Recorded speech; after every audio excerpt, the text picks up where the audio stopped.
पुढची बातमी, लाडक्या बहिणींच्या पाठबळावर राज्यात प्रचंड बहुमतानं महायुती सरकार सत्तेवर आलं, त्याला वर्ष लोटलं. पण लाडक्या बहिणींचे पैसे 2100 रुपये करू हे आश्वासन कधी पूर्ण करणार असं म्हणत विरोधकांनी सरकारला घेरण्याचा प्रयत्न केला. तेव्हा सरकारला हे सांगावं लागलं की लाडक्या बहिणींना 2100 रुपये कधी मिळणार आहेत, पाहूयात. लाडकीला कधी मिळणार 2100 रुपये? शिंदे साहेबांनीच केलेली 2100 रुपये करणार, तर ते 2100 रुपये या आर्थिक वर्षात आपण करणार का पुढच्या आर्थिक वर्षात करणार? एकनाथ शिंदेनी काय दिलं उत्तर? योग्य वेळी देणार. 2100 रुपये आश्वासन कधी पूर्ण होणार? तुम्ही 2100 रुपये बोलले, योग्य वेळी आम्ही जे बोललोय ते सगळं पूर्ण करणार नाना. राज्य सरकार 2100 रुपये कधी देणार याकडे राज्यभरातील लाडक्या बहिणींचं लक्ष लागून राहिलंय. विरोधकांनी लाडक्या बहिणींना 2100 रुपयांचा हप्ता आणि या योजनेतील अपात्र लाभार्थ्यांचा मुद्दा अधिवेशनात उपस्थित करून सत्ताधाऱ्यांना खिंडीत गाठलं. एक मे केसेस करणार का?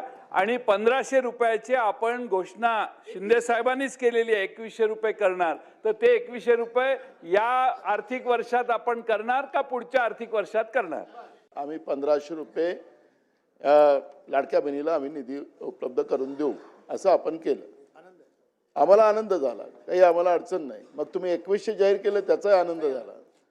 पण माझा एक स्पेसिफिक प्रश्न असा आहे की निवडणुकीच्या ऐन तोंडावर तुम्ही ही ज्या पद्धतीची घोषणा केली, कुठलाही नियम न पाहता या पद्धतीनं जे काही आता याच्यामध्ये अफरातफर झाली असं तुम्हीच मान्य करताय.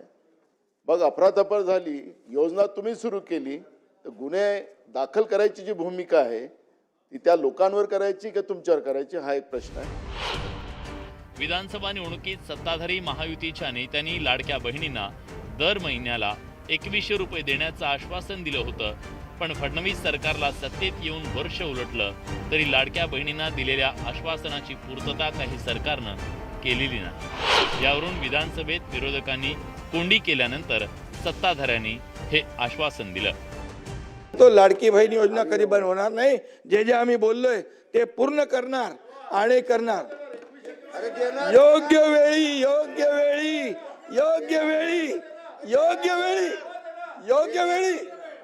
योग्य वेळी देणार.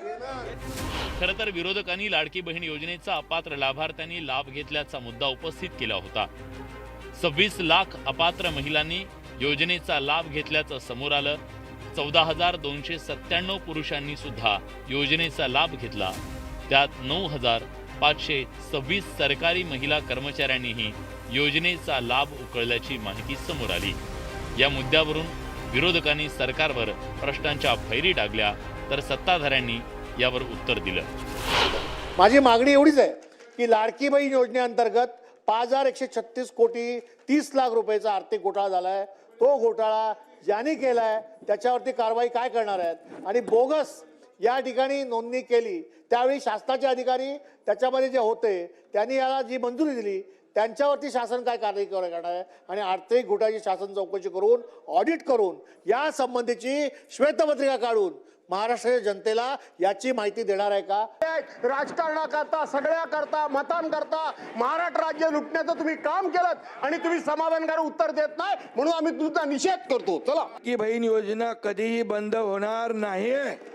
आणि सांगतो तुम्हाला, तुम्ही 2100 रुपये बोलले, योग्य वेळी आम्ही जे बोललोय ते सगळं पूर्ण करणार नाना.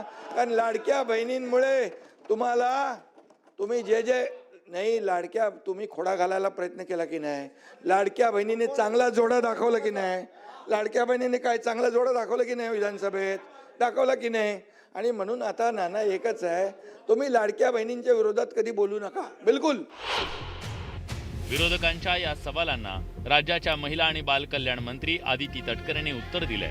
तसंच ज्या सरकारी महिला कर्मचाऱ्यांनी योजनेचा लाभ घेतला त्यांच्याकडून ही रक्कम वसूल केली जाणार असल्याची माहिती आदिती तटकरेंनी दिली आहे.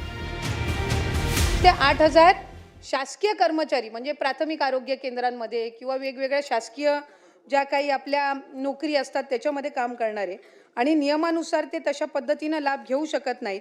म्हणून या संदर्भातलं आम्ही सगळ्या जिल्हाधिकाऱ्यांना एक पत्र लिहिलं आणि त्याच्या रिकव्हरीचं काम त्यांच्याकडून साधारणपणे गेल्या 5-6 महिन्यापासून सुरू आहे.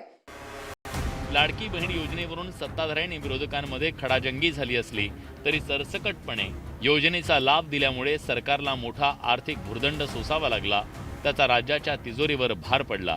एकीकडे सरकार या योजनेवरून पाठ थोपटून घेत असताना योजनेत झालेल्या घुसखोरी रोखण्यासाठी सरकारनं सुरू केलेले प्रयत्न म्हणजे बैल गेला आणि झोपा केला असं म्हणावं लागेल. नरेश बोबाटेसह ब्युरो रिपोर्ट, न्यूज 18 लोकमत.